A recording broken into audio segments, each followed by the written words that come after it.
Wannan shine zanen fuska ko tsagen fuska, wato tribal mark. Baya ga bambancin harshe da bambancin launin jiki da bambancin ƙirar jiki da bambancin wasu siffofi na musamman da Allah ya bambanta mutanen duniya da su, mutane sun ƙara amfani da wasu hikimomi na gargajiya daban-daban wurin bambanta junansu. Na daga cikin waɗannan hikimomi na al'adan gargajiyar mutane shine amfani da wani abu mai kaifi ko aska ko wuta ko tawada don zane a fuska ko a sassan jiki wanda zai ba da wata alama mai ma'ana ko saƙonni na musamman ga jama'a.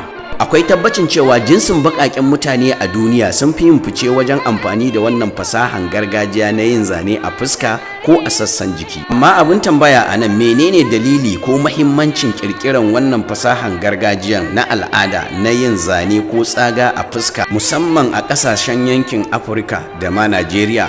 A binciken manazarta da masana sun nuna cewa dalili na farko da yake sa ake yin tsaga ko zane a fuskan mutane tun zamanin da shine bambancewa tsakanin ɗa da bawa. Suka ce hanya mafi sauƙi da wasu al'ummomi suke amfani da shi wurin bambancewa tsakanin ɗa da bawa a zamanin da shine samar da zane ko tsaga a fuska ta musamman ga bayi, wanda hakan ya nuna a da kenan duk wanda yake bawa ne za a yi masa tsaga ko zane ta yanda ko ya ɓata za a yi saurin gane sa.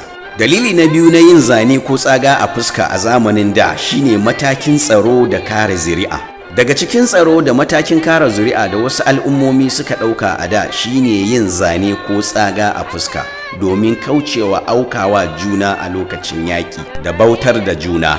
Dalili na uku, a zamanin mutanen da yana ɗaya daga cikin dalilin da yasa ake yin tsaga ko zane a fuska da sauran sassan jiki domin yin magani. Hausawa da sauran al'ummomi na duniya sun daɗe suna amfani da tsaga ko zane a fuska ko sassan jiki a matsayin hanyar kawar da wata cuta ko maganin kariya ko na cutar da wani ko na wani biyan bukata. Misali, akwai ɓalli-ɓalli, akwai ƙaho da sauransu. Irin waɗannan mutane suna yin amfani da damansu lokacin da ake irin wannan ɓalli-ɓalli ko zane ko tsaga na gado domin sa magani na kariya ko na sirri da ya shafi yarensu ko ƙabilansu ko al'adansu.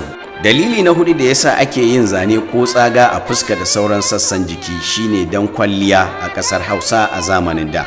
Akwai tsaga iri-iri daban-daban da mutane suke yi don sha'awa ko don ado a zamanin da, wanda irin wannan tsaga da yawa ya fi shafan jinsin mutane mata. Amma duk da haka ana samun kaɗan daga cikin maza. Misali, akwai kalangu, akwai kwale, akwai 'yar baka, akwai mai kace mai gida, akwai kwanciya da masoyi da sauransu. Duk wannan zane ne na zamanin da wanda ake yin shi don ado ko don sha'awa.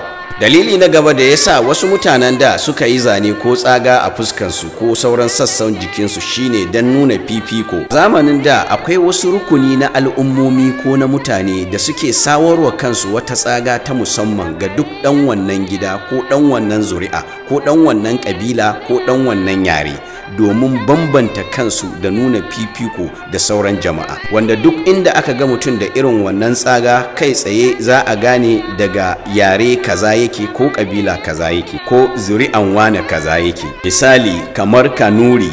Muna godiya da fatan kun ji daɗin wannan bayanai, kuma za ku yi mana sharing, za ku mana subscribing wannan YouTube channel Peace Man Hausa. Sai mun haɗa a bidiyo na gaba.